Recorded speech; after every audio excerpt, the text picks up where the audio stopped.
एक बार एक साधु जंगल में तपस्या कर रहा था कि तभी उसके पास एक हिरन आ गया। वो हिरन उसके चारों तरफ दौड़ने लगा और उसकी आहट से साधु की तपस्या भंग हो गई। साधु ने आंखें खोली। ओह, ये तो एक हिरण है। क्या तुम भूखे हो प्यारे हिरण? आओ मेरे पास, मैं तुम्हें कुछ खिलाता हूँ। हिरन साधु की तरफ बढ़ा और अचानक एक शेर में परिवर्तित हो गया। ये देखकर साधु बहुत डर गया और डरते डरते भगवान से प्रार्थना करने लगा। हे भगवान, ये क्या माया है? कहीं ये शेर मुझे, हे भगवान मेरी रक्षा करें, मुझे इस माया से बाहर निकालें। शेर ने साधु की तरफ छलांग लगाई। साधु घबराकर जमीन पर गिर पड़ा, लेकिन तभी वो शेर गायब हो गया और सामने जादूगर हीरा प्रकट हुआ, जो कि दहाड़े मारकर हंसने लगा। ये देख साधु को बहुत गुस्सा आया। क्या हुआ बाबा, डर गए? लोग तो आपको बड़ा महान समझते हैं, पर आप तो बड़े डरपोक निकले। एक मामूली शेर से डर गए आप। अच्छा जादूगर, तो ये तू कर रहा था? तेरी इतनी हिम्मत कि तू मेरा अपमान करे, मेरे साथ छल करे।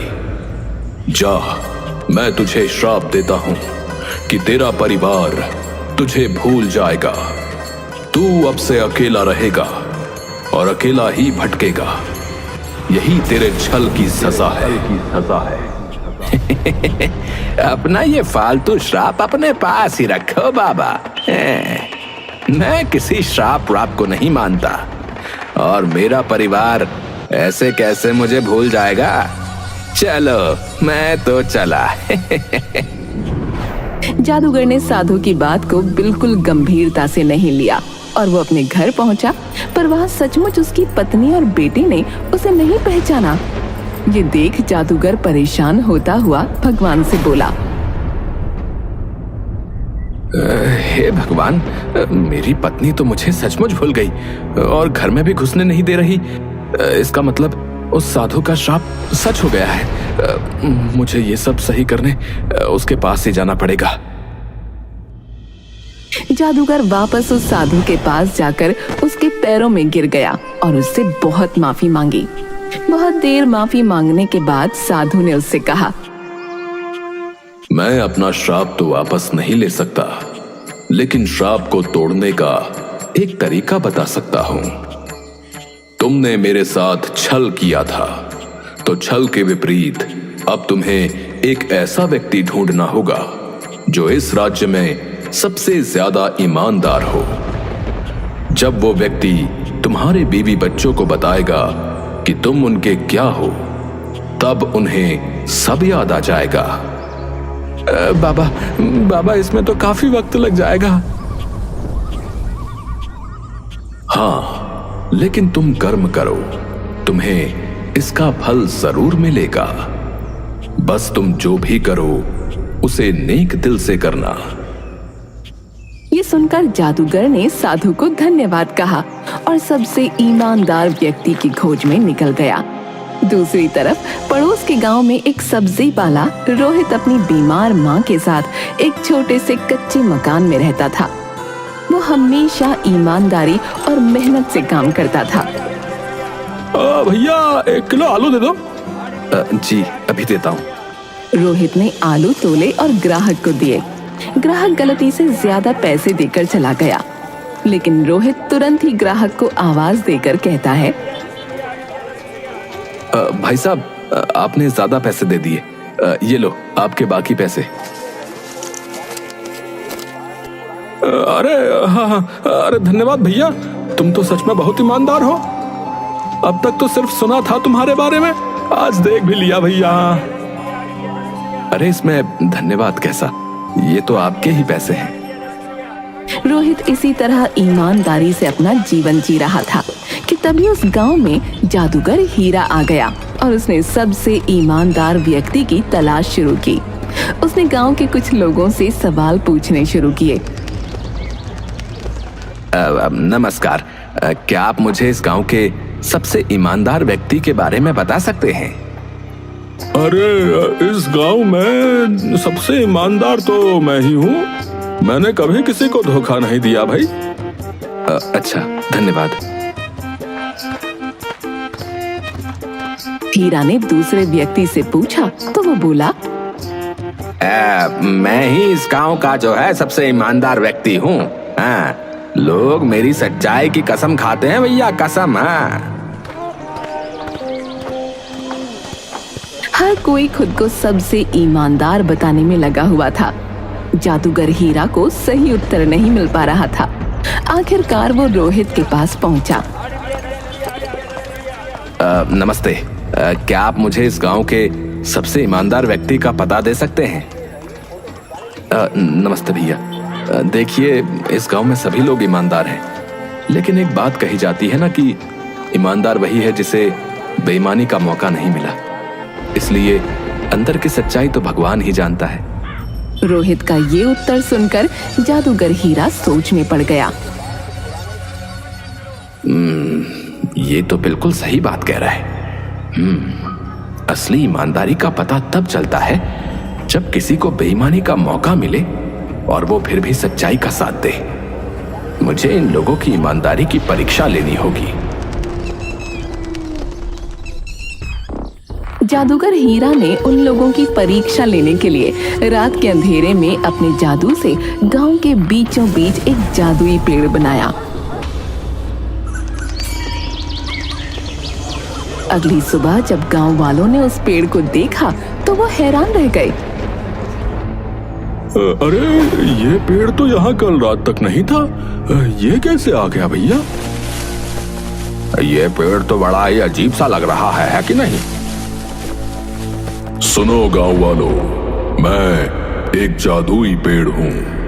तुम लोग आज भर मुझसे कोई भी एक मनोकामना मांग सकते हो। तुम्हें वो सब मिलेगा जो तुम चाहोगे, पर कल मैं गायब हो जाऊंगा। अरे अरे बाप रे! अरे भैया, अरे जादुई पेड़! पहले तो गांव वाले डरे और फिर एक एक करके धागा लेकर आने लगे और पेड़ के तने पर बांधते हुए अपनी मनोकामनाएं मांगने लगे। लेकिन रोहित वहां नहीं आया। अरे, अब रोहित कहाँ है? वो क्यों नहीं आया मनोकामना मांगने? सुना है रोहित के घर आज लड़की वाले आए हुए हैं। शायद वो उनसे मिलने में व्यस्त है। रोहित अपने घर पर ही था जहां लड़की वाले उसे देखने आए हुए थे, लेकिन यहाँ भी उसकी किस्मत अच्छी नहीं थी।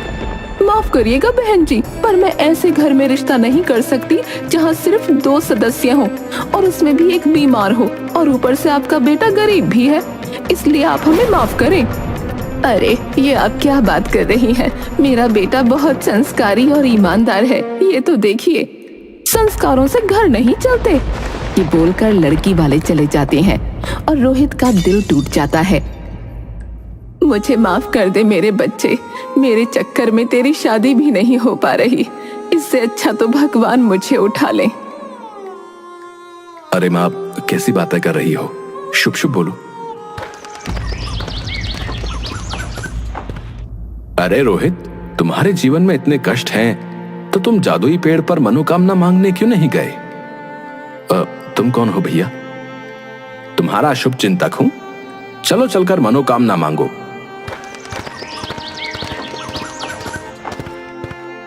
रोहित जाता है और मनोकामना मांगता है, लेकिन अगले दिन गांव में कुछ अजीब हुआ। लोगों की मनोकामनाएं गलत हाथों में पहुंच गईं। किसी ने धन मांगा था, लेकिन उसे किसी और के पास भेज दिया गया।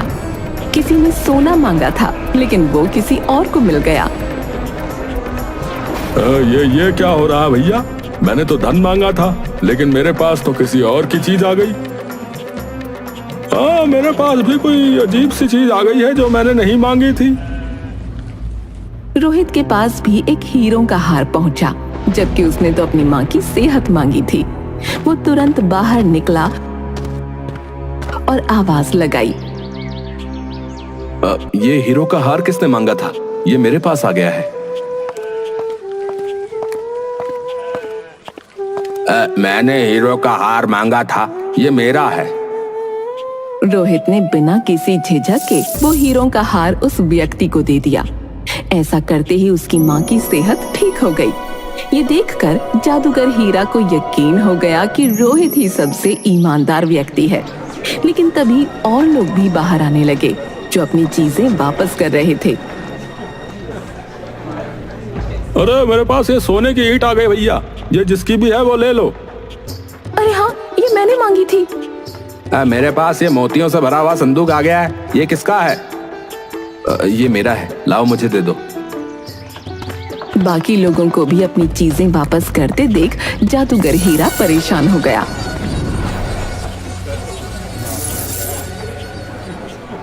हे भगवान, ये क्या चल रहा है? मुझे तो लगा था कि रोहित ही सबसे ईमानदार व्यक्ति है, पर यहाँ तो और लोग भी अपनी चीजें वापस कर रहे हैं। अब कैसे पता चलेगा कि सबसे ईमानदार कौन है? वो ये सब सोच ही रहा था कि तभी उसे एक विचार आया। यहाँ पर शायद लोगों ने ईमानदारी इसलिए भी दिखाई क्योंकि ये बात पूरे गांव के सामने थी।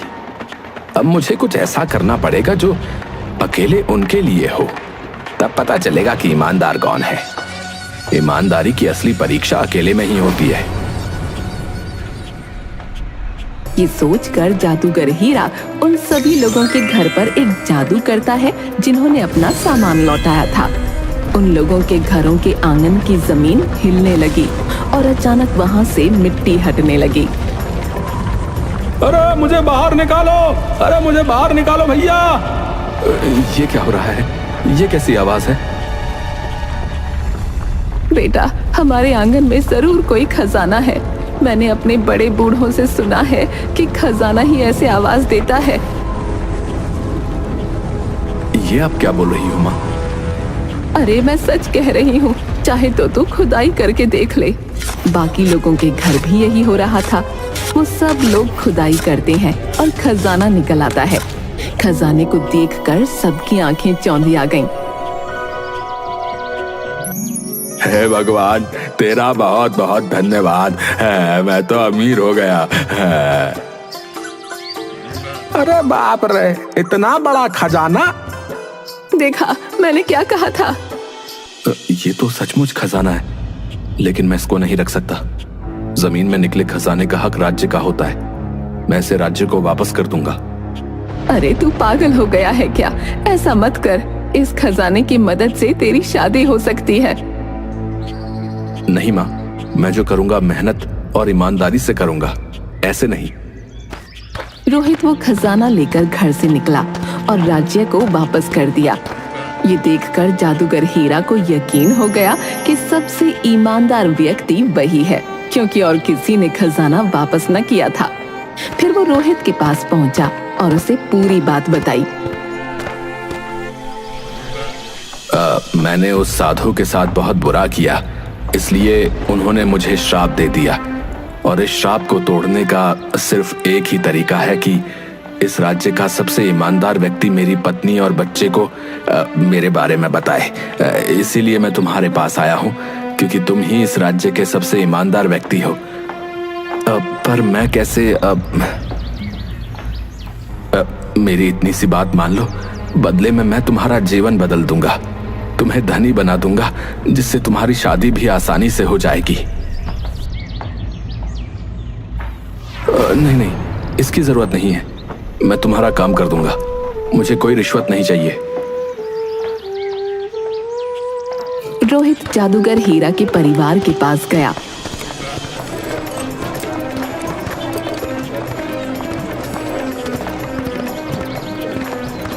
और उन्हें सच्चाई बताई।